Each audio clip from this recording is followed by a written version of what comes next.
Now, I hate it that my government steals my savings. How do they do that?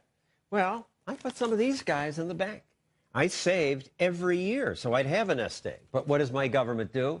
It prints more of these things, so many more that I fear I may have to pay for retirement with something like this. This is a $1 billion bill.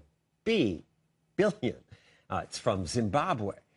So, okay, our dollar hasn't been devalued this much, but I'm worried about my future. So how can I hedge against inflation and other government manipulation? Well, one thing I did was to buy Bitcoins. What are they?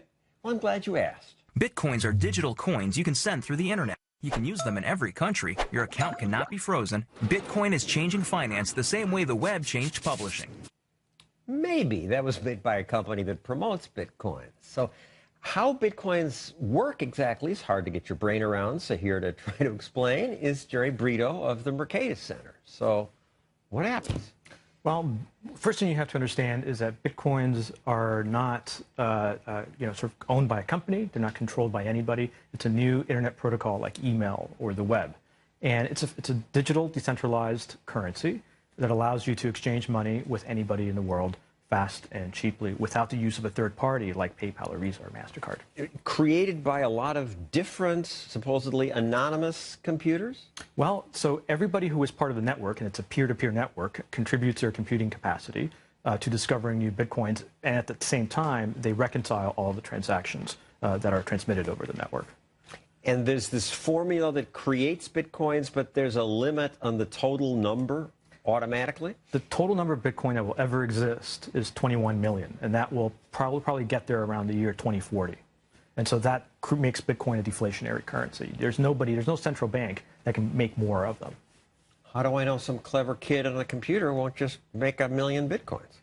Because of cryptography, basically, is the answer. Now, there's been many experts who have tried to crack the Bitcoin code and have been unable to do so. And so far, it's been, perfectly stable. You mentioned PayPal. Yeah. Why not use that instead? So to me, that's really the exciting part about Bitcoin, is that for the first time, you and I can transact without a third party, right? So until the invention of Bitcoin, if I wanted to send you $100, we had to use something like PayPal, Visa, MasterCard. They would deduct $100 from my account, and they would add it to yours. And at the end of the day, everything would reconcile to zero. Bitcoin allows you and me to transact with nobody between us. But the regulators now say, we're going to regulate this stuff. What's interesting about Bitcoin is that you've gone to meetings with them where they've discussed this. That's right. They cannot regulate the Bitcoin network. Now, they can regulate users of the network, and they can regulate businesses that facilitate the transfer of value. But if you and I just wanted to exchange dollars for Bitcoin, we could do that without any intermediary between us that the government could regulate. And I should point out that one government has made it clear it views Bitcoin as a legal alternative currency, and that's Germany.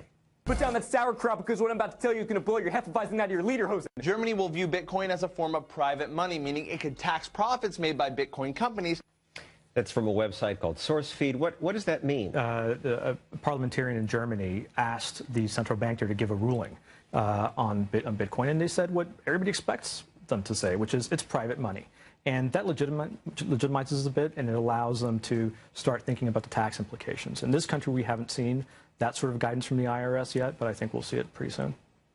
And they'll say it's okay, you think? I think they'll say it's okay because private money has traditionally been okay in the U.S. If you think about Berkeley bucks or Brooklyn bucks, you can exchange private money. It's just about the capital gains that they're going to be concerned about.